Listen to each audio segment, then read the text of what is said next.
When I recognize you, please, they will come to you. Please step down the aisle and ask your question. They have the microphone so that everybody can hear. Yes, sir, you've had your hand up, so wait for Nikolai to get there. And let me ask one other thing before we do it, so that more people can have opportunities. Please try to make your comments and your questions short. Long comments you can send to the Congressman's office, but so we can get to a lot of people. Yes, sir. Yes, sir. The Congressional Budget Office says this proposed health care plan is going to cost $1 trillion. This couldn't come at a worse time when our federal budget is tripling, our deficit is tripling from $700 billion to $2 trillion. So how are we going to pay for this when China and Saudi Arabia say they're not going to buy our people in the past? So how are we going to pay for this? The only way to do it is either taxes, which Congress was scared to death to do and shouldn't do, or to print the money out of thin air like they did in the past after the guns and butter thing of Johnson and Clinton when they had hyperinflation. You destroy the dollar, and then we have... All right, so, okay, let's go to questions. How are we going to pay for it? I think it's a great question. Skip, I may move around a little bit. I had a little trouble hearing everything he said. I don't know if it's just me standing here, but I think that is the number one question. We may come up with a plan that we don't all agree with, but at some point we'll have a plan. The issue is how do we pay for it, and that's what I was getting at with all these talking about. We haven't figured out how to do that. All I can tell you at this point is the broad thing. I know Mike Ross feels that way, Mayor Berry, and our senators. We are committed to paying for the plan that we have. Here's what we have right now.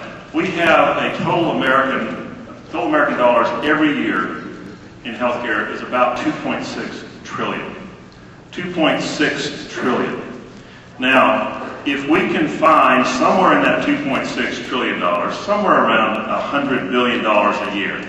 So if the 2.6 trillion is here, the 100 billion is way down here. If we can find somewhere in that 2.6 trillion, $100 billion a year, because that trillion a year is over 10 years.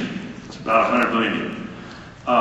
We can dramatically improve our the way our healthcare system works for Americans. But the other part of it is, part of finding the savings is we've got to stop these prices and costs that keep going, and the costs that keep going up and up. We've got to start turning and level those things out. And so that's part of the whole issue too. But I agree with you. I think that is the biggest challenge we have, is how do we pay for it?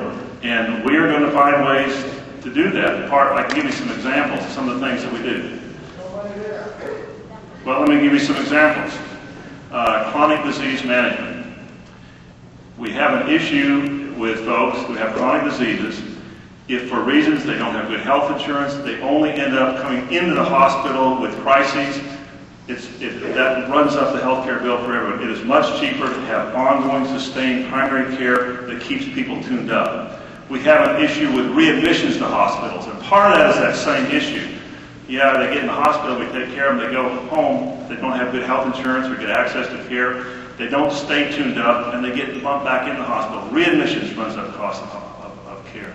The issue of lack of health insurance leads people to delay going to the doctor, going to the hospital, going to the emergency room, so they come in sicker. Or they don't go to the primary care doctor, they end up going to the emergency room. And that runs up here. So there's things that we are trying to do and going to look at doing. Arvin involves increasing, by the way, the number of primary filibuster. It's all part of the same issue. It's all part of the same issue. There's a lady right in front of you, Eric, right here, that has her hand up right there. No, she's behind you. First, I want to say thank you for all of your hard work, and thank you for also hosting this town hall meeting as well. I believe that the House bill that's already under consideration is certainly a high watermark for health reform legislation, and I hope that you will vote for it once you have an opportunity to look at the bill on the floor, on the House floor.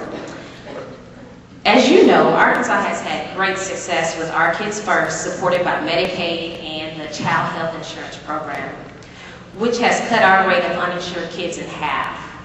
Will you work to ensure that health reform proposals maintain the successful CHIP program and keep those kids covered with comprehensive benefits, for example, the early periodic screening, testing, and diagnostic, or dental treatment, or vision and mental health?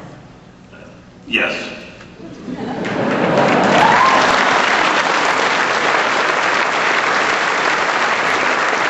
Ashley, there was a gentleman with a hat on that was right there next to you. Would you? Hi, my name is Justin Nichols. I'm a journeyman stagehand. My question is about taxation of benefits for the middle class. I don't think that it's appropriate for Arkansans to have their health benefits charged to pay for any reform. And would you commit today to not charging our benefits? Yeah, that is not going to be part of, there's not going to be any tax on the middle class with regard to health care benefits as part of that comes out of the Congress.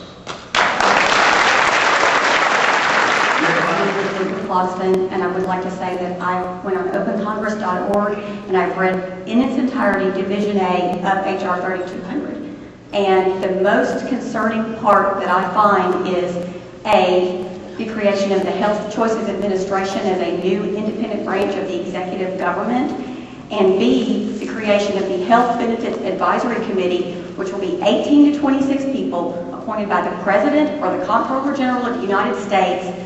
They will determine, and I'm quoting here, recommend covered benefits and essential, enhanced, and premium plans for all qualified health benefit plans, and, quote, at least one practicing physician or other health professional will be on this committee. So I personally am concerned that 26 people are being given that much power over the creation.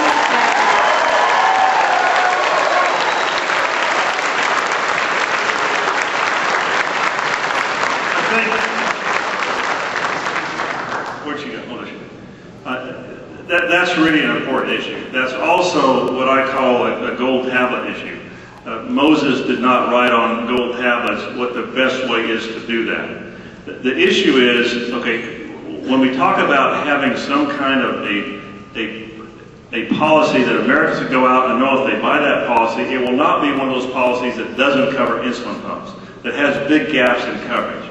But most of us don't have the skills to go out and figure out how to do it. So then the question is, okay, who's going to be the one that says, oh, what is a standard set of benefits? What's most common out there amongst those of us who are satisfied with our coverage?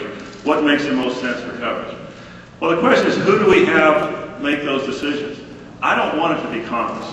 I don't think that we should have a bill that says, oh, we decided that we want the coverage to change on this. I think that would be the kind of micromanaging Congress doesn't need to do. I think your concerns are valid. What body is it that does that? And how do they get vetted? And how do people have confidence in the decisions? I think, by the way, that's one of those issues that I think it's important you brought up, because I think it's one of those issues that, I'm sure there's some congressional staffer somewhere that said, oh, how about 26? I mean, that's the reality. 50 is too many, 13 is too small. Those are the kind of things that need to be discussed. I don't have a good answer for you other than it doesn't need to be some king. We don't want to have a Federal Reserve of health care.